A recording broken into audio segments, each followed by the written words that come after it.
ठीक है, तो मैं आप लोगों के साथ क्या डिस्कस कर रहा था? बेटा मैं आपको यही बता रहा था कि why is percentage of female workers low and lower still in urban areas. देखो पहले तो ये समझो, in general less female workers क्यों हैं? In general less female workers क्यों हैं? तो आपको सबसे पहले यही समझना है कि लेस फीमेल वर्कर्स इसलिए क्योंकि female education is far cry. इस वजह से उनको फार क्राई मतलब फीमेल एजुकेशन हमारे देश में बहुत ज्यादा है नहीं, लोग लड़कियों को पढ़ाना नहीं चाहते। फार क्राई होना मतलब उनको पढ़ाना नहीं चाहते, और इस वजह से उनको लोअर जॉब अपॉर्चुनिटीज है।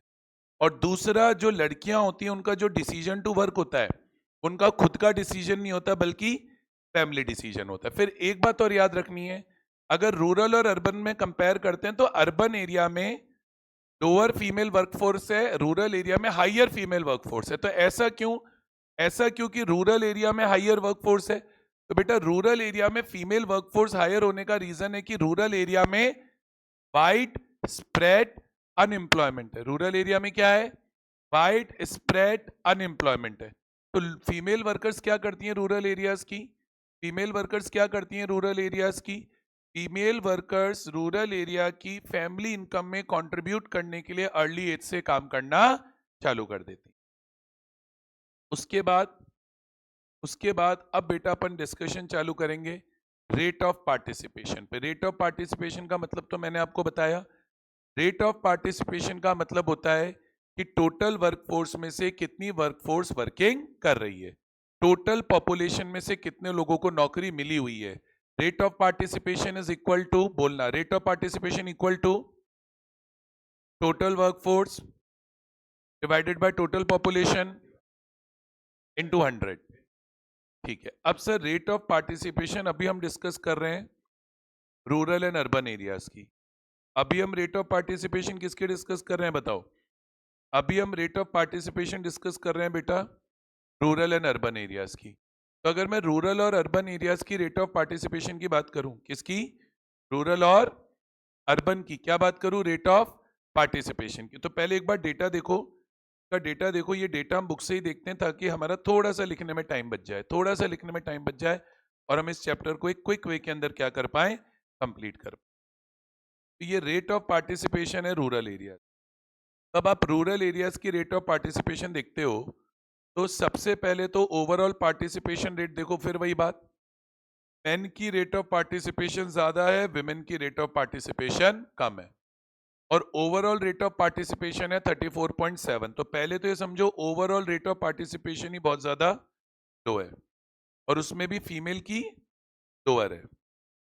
अर्बन रूरल में देखें तो अगर देखो सेम बात समझ में आ रही है, रूरल एरिया में विमेन पार्टिसिपेशन ज्यादा है अर्बन एरिया के कंपैरिजन में, जिसका वही रीजन है कि रूरल एरिया में पॉवर्टी ज्यादा होती है, तो फैमिली इनकम में कंट्रीब्यूट करने के लिए फीमेल अर्ली एज पर लो प्रोडक्टिव जॉब्स में वर्क करना स्टार्ट कर देती।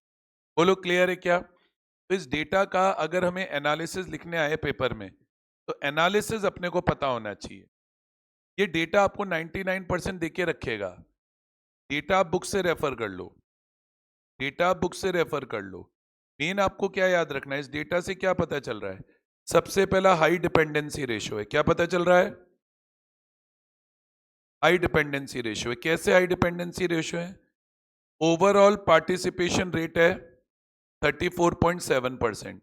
इसका मतलब हमारी कंट्री की 100% पॉपुलेशन सिर्फ 34.7% लोगों के ऊपर डिपेंडेंट है अपनी लिविंग एक्सपेंसेस के लिए, क्योंकि कमाने वाले तो सिर्फ 34.7% लोग हैं। दूसरा, इससे यह पता चलता है, अब देखो रूरल और अर्बन में हाई पार्टिसिपेशन रेट कहां है? रूरल में पार्टिसिपेशन रेट है 35%, अर्बन में 33.9% है। तो आपको याद रखना है रूरल एरिया में पार्टिसिपेशन रेट ज्यादा है लेकिन प्रोडक्टिविटी लो है। तो दूसरा ऑब्जर्वेशन क्या याद रखोगे? There is high participation rate, there is high participation rate in rural area when compared to urban area, when compared to urban area, but overall productivity, but overall productivity is very low. But overall productivity is very low. बोलो आया कि नहीं आया? ठीक है, तो अब तीसरा इससे एनालिसिस क्या निकल के आ रहा है?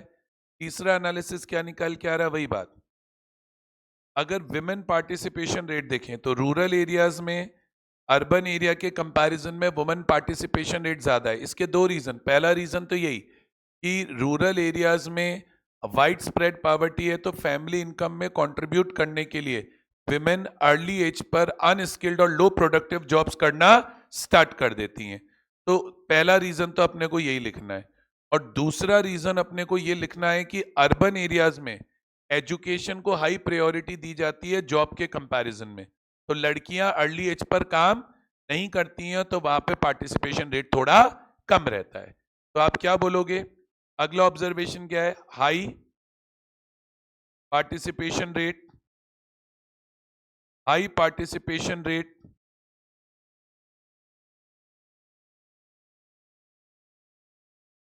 High participation rate high participation rate तो पहले भी थी। यहां किसकी हाई पार्टिसिपेशन रेट है? Of women in rural areas as compare to urban areas. ऊपर वाली सेम रीजन रिपीट होने हैं, फिर भी मैं एक बार लिख दे रहा हूं क्योंकि एग्जाम के लिए वेरी वेरी इंपॉर्टेंट टॉपिक है। सबसे पहला, due to wide spread poverty, due to wide spread poverty women start working at early age in rural areas in low productive jobs,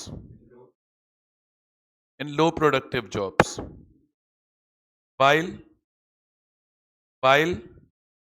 in urban areas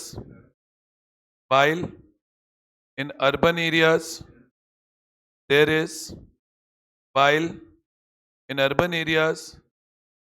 is high priority for education, therefore women participation rate is higher in urban areas, is higher in rural areas and lower in urban areas. बोलो आया? इसमें एक point और आ सकता है paper में पूछने के लिए। सर यहां पे आप देखोगे तो ओवरऑल वुमेन पार्टिसिपेशन रेट बहुत लो है। अगर आप देखोगे तो ओवरऑल वुमेन पार्टिसिपेशन रेट बहुत लो है, सिर्फ कितनी है? 16.5%। इसका एक रीजन और है, हमारी कंट्री में विमेन वर्कर का अंडर एस्टिमेशन हो रहा है। हमारी कंट्री में क्या हो रहा है? विमेन वर्कर्स का अंडर एस्टिमेशन हो रहा है। तो आप एक और रीजन क्या बोलोगे? There is an underestimation, there is an underestimation, there is an urban estimation, there is an underestimation of women workers। उसके दो रीजन है। सबसे पहले आप लिखोगे women engaged in women's engaged in household activities are not treated as workers। सबसे पहला reason तो ये कि जो लड़कियां घर के काम कर रही हैं आप उन्हें वर्कर नहीं मानते हो, जबकि उन्हें वर्कर माना जाना चाहिए क्योंकि काम तो वो कर ही रही हैं। उसी तरीके से जो वुमेन विलेज एरिया में फार्म एरियाज में काम करती हैं, फार्म में खेतों में काम करती हैं, या जो लड़कियां अपने फैमिली बिजनेसेस में काम करती हैं अर्बन एरिया में, नॉर्मली उन्हें भी वर्कर्स में काउंट किया नहीं जाता है। तो आप बोलोगे women working on family farms, women working on family farms and family businesses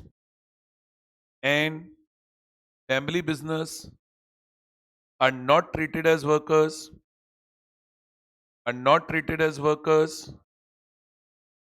as they are not paid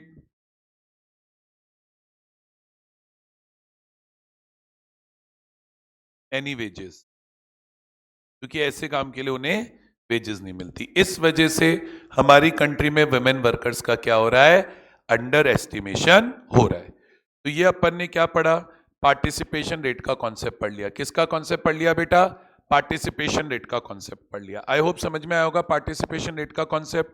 size of workforce अपने को याद होगी, बहुत ब्रीफ वे में चैप्टर करा रहा हूं। ज्यादा अगर आपको चैप्टर में प्रॉब्लम आए, डेटा में इतना परेशान मत हो, मैं पहले ही बोल रहा हूं। डेटा में बिल्कुल इस चैप्टर में परेशान नहीं होना, अपार्ट फ्रॉम दैट डेटा जो मैं आपको लर्न करने बोलूं। जैसे यहाँ पे आप देखोगे तो मैंने सिर्फ एक डेटा लिखा है, overall participation rate which is 34.7%। वो आपको लर्न होनी चाहिए मेरे हिसाब से। आपको man wise, women wise, rural area wise, urban area wise नहीं भी लर्न होगी तो भी चलेगा, ठीक है। अब आइए, अब हम पढ़ेंगे अगला कॉन्सेप्ट, पढ़ेंगे डिस्ट्रीब्यूशन ऑफ वर्कर्स। क्या पढ़ेंगे, डिस्ट्रीब्यूशन ऑफ वर्कर्स। अब डिस्ट्रीब्यूशन ऑफ वर्कर्स में आपको याद हो तो मैंने बताया था दो तरह के वर्कर होते हैं, सेल्फ एम्प्लॉयड और नहीं, सेल्फ एम्प्लॉयड और कौन से दो तरह के, सेल्फ एम्प्लॉयड वर्कर्स और हायर्ड वर्कर।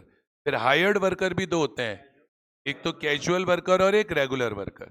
तो हम डिस्ट्रीब्यूशन पढ़ रहे हैं, distribution of workers into self employed into regular salaried. Regular salaried किसका पार्ट हो गया, हायर्ड वर्कर्स का, और एक कैजुअल वर्कर्स का। कैजुअल वर्कर्स भी किसका पार्ट हो गया, हायर्ड वर्कर्स का। तो ऐसे करके हमने वर्कर के तीन टाइप कर दिए, self employed workers, regular salaried workers और कैजुअल वेज वर्कर्स। अब हम ये डिस्ट्रीब्यूशन पढ़ेंगे, ये हम रीजन वाइज भी पढ़ेंगे, ये हम रीजन वाइज भी पढ़ेंगे और जेंडर वाइज भी पढ़ेंगे। रीजन वाइज भी पढ़ेंगे और जेंडर वाइज भी पढ़ेंगे। अगेन इसके लिए लिख दे रहा हूं, refer data from book. Data book से रेफर कर लीजिए। अगर आपको लर्न करना है तो मेरे हिसाब से लर्न करने की कोई रिक्वायरमेंट नहीं है। ऑब्जर्वेशंस क्या क्या निकल कर आएंगी, क्या बोल रहा हूं, ऑब्जर्वेशंस क्या क्या निकल कर आएंगी वो हम जरूर देखेंगे। तो पहले मैं रीजन वाइज का एनालिसिस करा दे रहा हूं, पहले मैं आपको रीजन वाइज का एनालिसिस करा देता हूं, फिर मैं आपको जेंडर वाइज का एनालिसिस करा दूंगा। पहले रीजन वाइज देखो। अब रीजन वाइज देखेंगे तो रूरल और अर्बन देखेंगे, रीजन वाइज देखेंगे तो रूरल और अर्बन देखेंगे। तो देखिए, अर्बन एरिया में, कलर भी देखना पड़ेगा एक बार, अर्बन एरिया में देखना, अर्बन एरिया में 38% सेल्फ एम्प्लॉयड है, यानी सेल्फ एम्प्लॉयड वर्कर्स का परसेंटेज अच्छा है। सैलरीड हाईएस्ट है 47% और कैजुअल वेज वर्कर कम है 15%। अब वहीं हम अर्बन एरिया से रूरल में जाएंगे तो रूरल में सेल्फ एम्प्लॉयड 58% है, 13% रेगुलर सैलरीड है जो कि बहुत कम है, और 29% कैजुअल वेज वर्कर है। तो अब इस कंपैरिजन से आपको क्या क्या बातें पता चल रही हैं, इस कंपैरिजन से आपको क्या क्या बातें पता चल रही हैं। सबसे पहली बात तो ये पता चल रही है, self employed rate, self employment rate is 58% in rural areas, which is higher than urban areas. इसका रीजन है, रूरल एरियाज में लोग अपने खुद के खेतों पे काम करते हैं और वहीं पे काम करने के लिए मजबूर होते हैं क्योंकि वहां पे ऑल्टरनेट जॉब अपॉर्चुनिटीज अवेलेबल नहीं होती। तो पहला एनालिसिस क्या निकालोगे, self employment,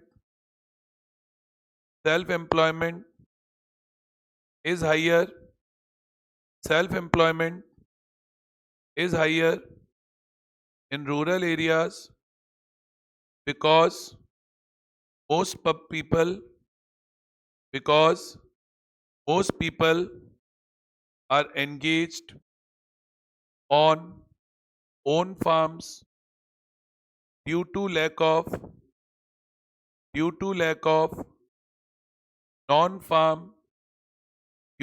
of non-farm job opportunities.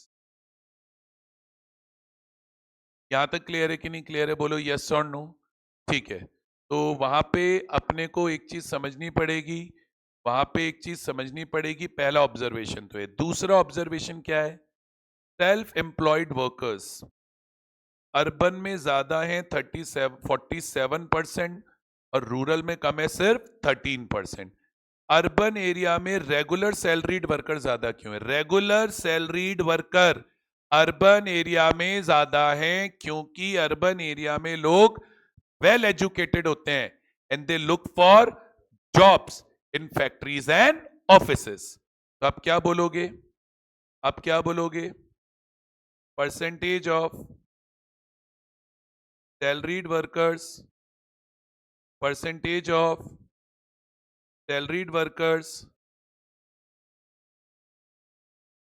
is higher in urban areas because people look to work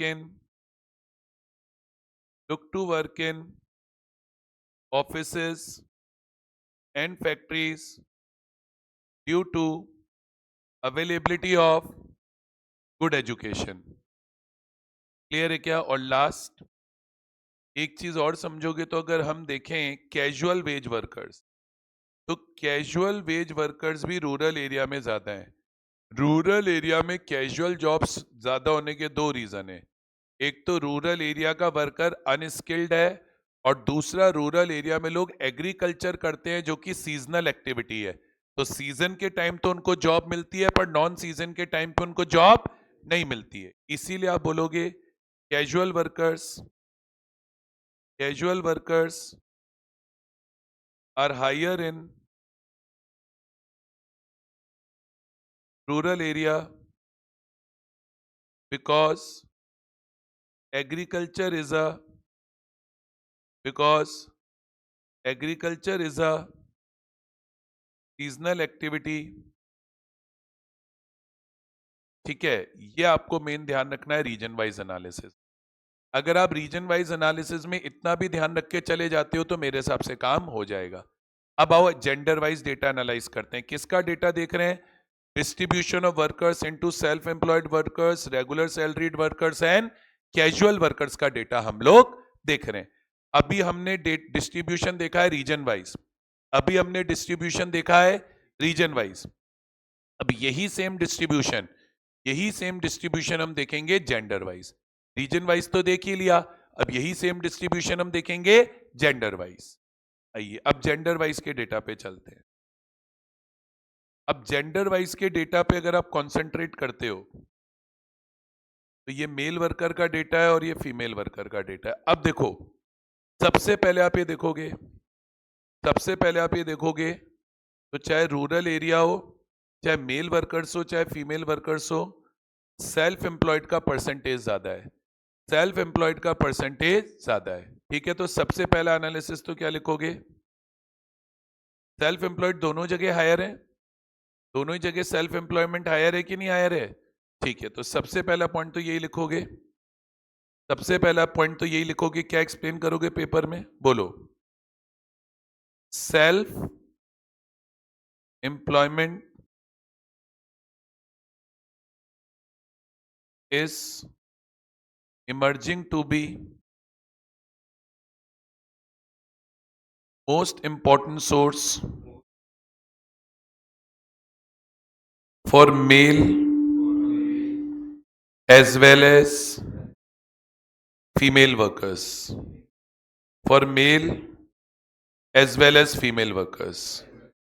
यहां तक क्लियर है क्या? अच्छा, अब कैजुअल वर्कर का डेटा देखना। कैजुअल वर्कर भी दोनों ही जगह हाई हैं लेकिन फीमेल में ज्यादा हाई है। अगेन इसका रीजन है हमारी कंट्री में female education is a far cry. जब वो एजुकेटेड नहीं है तो उन्हें स्किल्ड जॉब्स तो मिलती नहीं है, तो उन्हें लो स्किल लो प्रोडक्टिविटी वाली कैजुअल जॉब्स करनी पड़ती हैं। इसलिए फीमेल पॉपुलेशन में कैजुअल वर्कर्स मेल वर्कर से ज्यादा है। तो आप क्या बोलोगे? Owing to low level of education owing to low level of education among females, owing to low level of education among females, but high compulsion for jobs,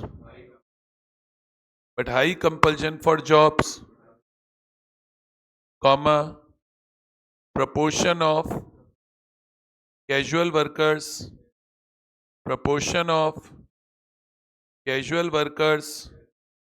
is higher, proportion of casual workers is higher in females. बोलो आया कि नहीं आया? चलिए अब हम analysis करेंगे occupational structure का। किसका एनालिसिस करेंगे बेटा अब हम लोग? ऑक्यूपेशनल स्ट्रक्चर का। अभी हमने एनालिसिस किया डिस्ट्रीब्यूशन ऑफ वर्कर का, उससे पहले हमने एनालिसिस किया रेट ऑफ पार्टिसिपेशन का। अब हम एनालिसिस करेंगे ऑक्यूपेशनल स्ट्रक्चर का। ऑक्यूपेशनल स्ट्रक्चर शुरुआत के चैप्टर्स में भी डिस्ट्रीब्यूट हो चुका, डिस्कस हो चुका। Occupational structure means distribution of workforce into primary sector, secondary sector and tertiary sector.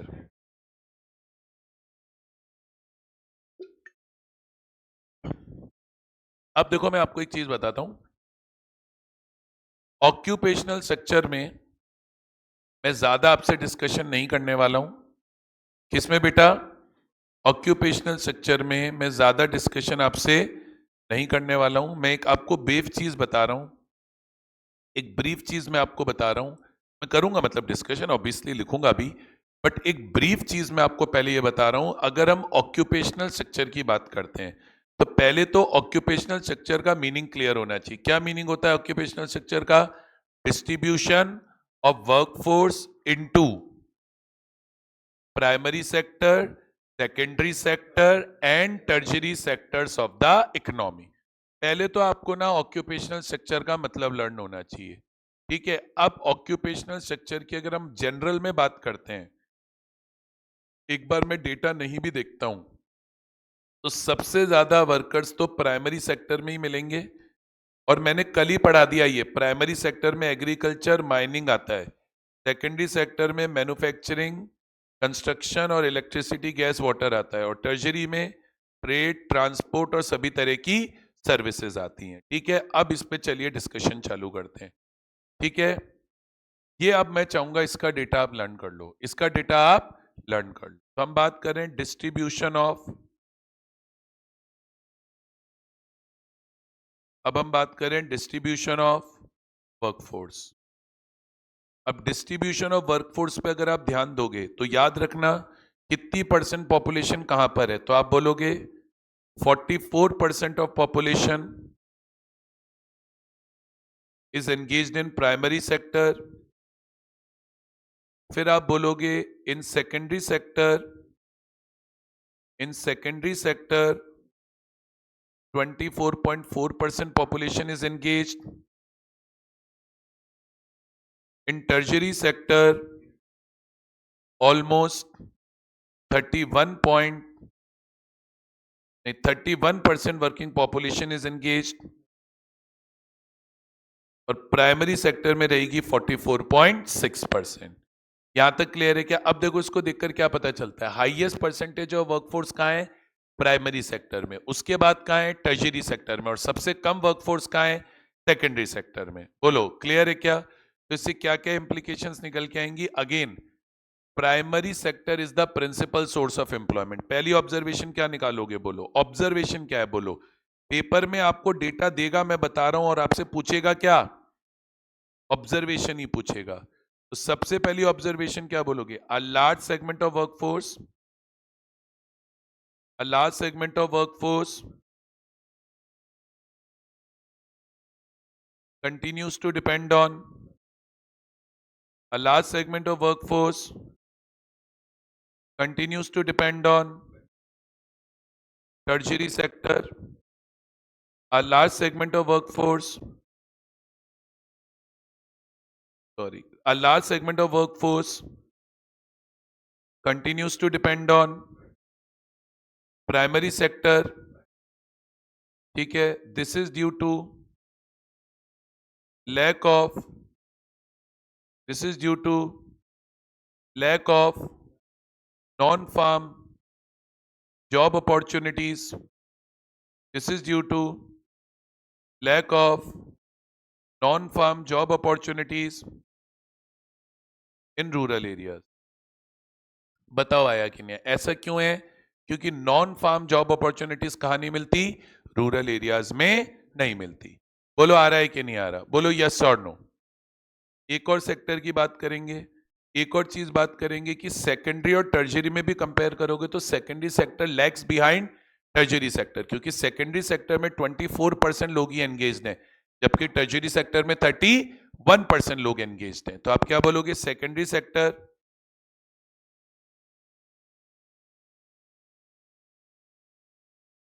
is lagging behind, secondary sector is lagging behind tertiary sector because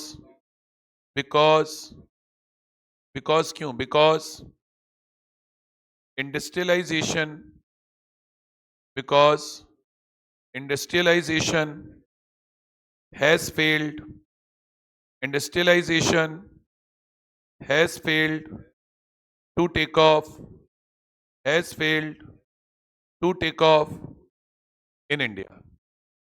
बोलो आया कि नहीं आया? अब ये रूरल अर्बन में देखेंगे, अभी तो हमने ओवरऑल देखा है, अब ये कहाँ देखेंगे? रूरल अर्बन में देखेंगे। तो आइए ये रूरल अर्बन में देखते हैं। अब ये रूरल अर्बन में देखते हैं, क्या देखते हैं बेटा? रूरल अर्बन में इसका डिस्ट्रीब्यूशन देखते हैं। तो अब हम देख रहे हैं distribution, distribution of rural urban workforce, distribution of rural urban workforce.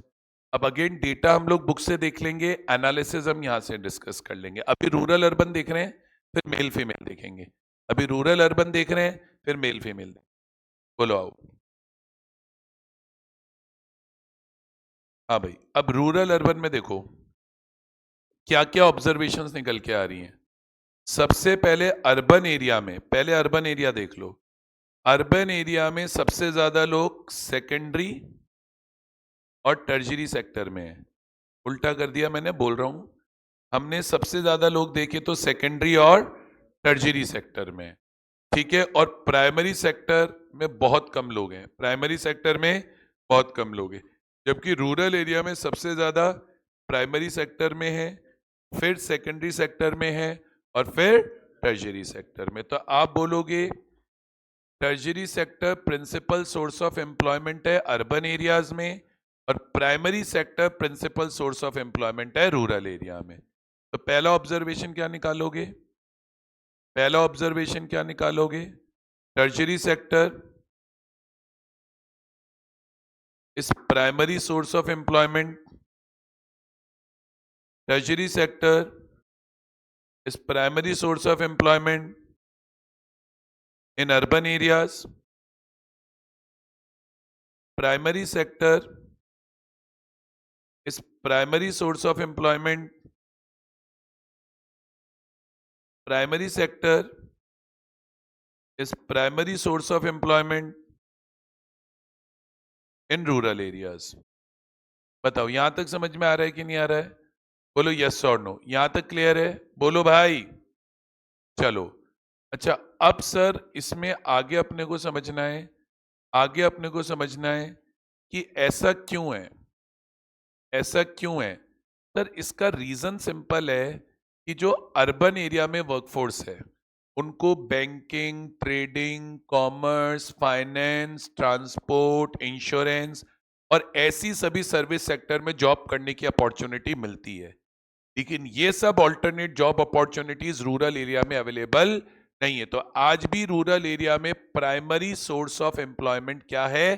Primary sector है, which is agriculture and allied activities. आती है बात समझ में? नहीं आती है? बोलो यस और नो। ठीक है, बोलो यहां तक कॉन्सेप्ट क्लियर हो पा रहा है या यहां तक कॉन्सेप्ट नहीं क्लियर हो पा रहा है? तो टर्जरी सेक्टर और रूरल सेक्टर में अपने को एक बात ध्यान रखनी है, due to lack of non-farm jobs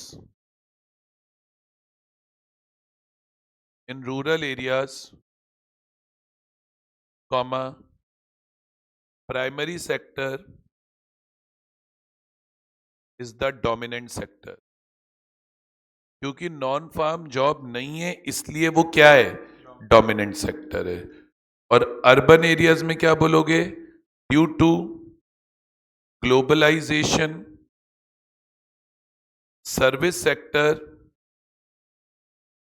sector has developed in urban areas. और इसीलिए अर्बन एरियाज में सबसे ज्यादा लोग कहां पर हैं, टर्शरी सेक्टर. बताओ ये चीज समझ में आती है या ये चीज नहीं समझ में आती है, बोलो भाई. रूरल में प्राइमरी सेक्टर मेन है, अर्बन में टर्शरी सेक्टर मेन. बोलो आया, सबको समझ में आ रहा है. अब ये जो हमने डिस्ट्रीब्यूशन करा है वर्कफोर्स का, ये रूरल अर्बन के हिसाब से किया. वापस से करेंगे, अब हम पढ़ेंगे डिस्ट्रीब्यूशन ऑफ वर्कफोर्स. क्या पढ़ेंगे, डिस्ट्रीब्यूशन ऑफ वर्कफोर्स पढ़ेंगे. और अब डिस्ट्रीब्यूशन ऑफ वर्कफोर्स पढ़ेंगे अक्रॉस कैसे, डिफरेंट सेक्टर. और ये पढ़ेंगे मेल फीमेल के अकॉर्डिंग. अब की बार किसके अकॉर्डिंग पढ़ेंगे, ऊपर अपन ने पढ़ा था रूरल अर्बन के अकॉर्डिंग, रूरल अर्बन के अकॉर्डिंग. अब किसके अकॉर्डिंग पढ़ेंगे, मेल फीमेल के अकॉर्डिंग. आ रही है बात समझ में, नहीं आ रही, बोलो यार. थक गए, मुझे पता है आप थक गए. I know, I am well aware that you are tired. ठीक है, तो थोड़ा सा और कराने दो, फिर सेकंड हाफ में कंटिन्यू कर लूंगा. थोड़ा सा और कराने दो, फिर सेकंड हाफ में कंटिन्यू. पहले बताओ यहां तक क्लियर है, यहां तक क्लियर है, बोलो भाई. क्या नहीं क्लियर हुआ, पक्का. चलो अच्छा, मेल फीमेल में देखो. अब मेल फीमेल में भी देखो सिमिलर डेटा निकल के आना है. मेल के अंदर भी 40.7 प्राइमरी में है, फीमेल में 57.1 प्राइमरी में. रीजन वही है, हमारी इकोनॉमी रूरल इकोनॉमी है, बल्क पॉपुलेशन रूरल एरिया में रहती है. रूरल एरिया में नॉन फार्म जॉब्स है नहीं, तो प्राइमरी सेक्टर. फिर विमेन में प्राइमरी सेक्टर क्यों है ज्यादा, क्योंकि विमेन में एजुकेशन को प्रायोरिटी है नहीं, तो वो उनको सिर्फ नॉन फार्म, उनको फार्म जॉब्स ही मिलती है लो प्रोडक्टिविटी वाली. वही है, फिर वही बात. हाँ, टर्शरी सेक्टर में भी सोचोगे तो मेल, सेकेंडरी सेक्टर में सोचोगे तो मेल ज्यादा है, फीमेल कम है. टर्शरी सेक्टर में भी सोचोगे तो मेल में टर्शरी सेक्टर में ज्यादा है, फीमेल में कम है. सबका रीजन एक ही, एजुकेशन. फीमेल की एजुकेशन प्रायोरिटी नहीं है, तो वो पढ़ी लिखी नहीं है. जब तक पढ़ी लिखी नहीं होगी सेकेंडरी और टर्शरी सेक्टर में जॉब नहीं मिलेगा.